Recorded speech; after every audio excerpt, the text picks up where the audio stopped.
Hey everyone, it's Sam Gold from FieldGulls.com, and I'm back with my latest video breakdown to talk about Thomas Rawls and the Seahawks wildcard game versus Detroit Lions. In this game, Rawls ran 27 times for 161 yards and a touchdown. He had 5 carries that went for 10 yards or more, with 2 going for greater than 25. I tracked all of his carries from this game, and based on my numbers, the Seahawks offensive line blocked for 98 of those yards, while Rawls used his speed and power to gain an additional 63 yards. Most of the yards came on the Seahawks' use of read option out of shotgun. While the Lions never actually fell for a gain due to Russell Wilson's legs, the offensive line blocked the interior defensive line well with their combination blocks, which opened up holes for the running back. An example of this can be seen in the second quarter in Rawls' 10th carry. The interior offensive line pairs to match the defensive lineman well, and there's no obvious screw-up by their outside blocker. This gives Rawls time to sprint through the hole and gain 10. Looking at the play design, this is also a package play with a potential tunnel screen on the left side with the trip sponge formation. Linebacker 59 Tahir Whitehead leaves the immediate box, giving the Seahawks an easy 6-on-5 run look. This is how Rawls was able to take advantage of the defense. The Seahawks' largest run play came on Rawls' 21st carry, which was in the third quarter. It's the same exact play design, except for this time the Lions mugged the A-gaps threatening to penetrate. After the snap, the fake handoff holds the end man on line of scrimmage just long enough to create a running lane on the backside D-gap outside Jimmy Graham. Rawls burns through the hole. Near the end of the play, quarterback Russell Wilson hustles down the field blocking third and Rafael Bush for an extra 10 yards. Some will argue this is a block in the back, but I don't think you'll ever get this call. Bush was facing down the sideline the entire play and came backwards in an attempt to make the tackle. This is when Wilson pushed him. Now there were plenty of missed calls in this game, and frankly the rest were god-awful, but this isn't one of them. As a variation to the Seahawks' typical zone blocking scheme we saw in the last 2 plays, Tom Cable mixed in a few power plays this week with pulling guards to create blocking lanes. While this is a large departure from your typical Alex Gibbs-taught scheme, it only happened 3 times, with the largest coming on Rawls' 5th carry at the start of the second quarter. The Lions are in their 4-3 over, wide 9 front.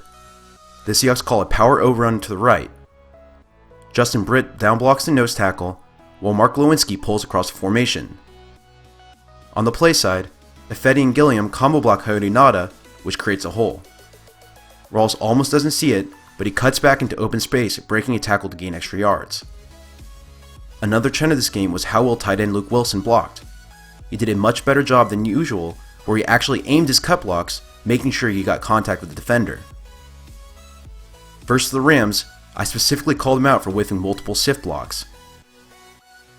So what does this all mean for the Seahawks' next game versus the Atlanta Falcons? First, Atlanta has the 27th overall defense by Football Outsiders, while they are 29th against the run. Seeing this makes me very excited for Rawls' potential. The bad news, however, is that Seahawks already faced the Falcons back in Week 5, and they couldn't get the run game going. Christine Michael, who is now with the Packers, only mustered 64 yards on 18 carries. That is good for just 3.6 yards per carry. Because I was curious and I wanted to see what happened, I went back through that game and analyzed all of his carries too, and my conclusion was quite simple. I only saw 3 well-blocked plays, while the rest of the time the offensive line either executed poor technique or were flat out beaten off the snap. So what's the difference between this team and that team? Scheme variety is one. The Seahawks, who experimented with power plays earlier in the season, ran a few versus the Lions like we talked about before. I think that could help, especially at the point of attack. If a defense is expecting just zone plays, and you pull across the formation away from a play, it will create natural holes. Second, instead of using Luke Wilson in the backfield like a fullback, they replace his role with Marcel Reese, who is a better run blocker, in my opinion really helps this team based on his alignment. He isn't perfect by any means, but he did more good than bad against the Lions, and you hope he continues that trend. Third, Justin Britt is playing much better now, and he looks fully healthy. Versus the Falcons' 4-3 under front, that is well equipped to stop zone running plays based on their nose tackle alignment, the center play will be extremely important. And my final point is that Russell Wilson is once again a running threat now with his brace off, which should help with some of the read option plays to keep the defense off balanced. Will Rawls dominate their line for another 100+ yard game? If everyone continues to execute like they did against the Lions, it's very possible. Even Todd Gurley, who had a terrible season running behind the Rams' awful offensive line, still managed 3.8 yards per carry and a touchdown. I don't truthfully think Rawls will have as dominant of a game as he did against the Lions, but he could still manage a solid outing. Well, that's all I have for you. Follow me on Twitter at SamRiverGold, And if you want more analysis of your favorite players, come to FieldGulls.com for our latest articles.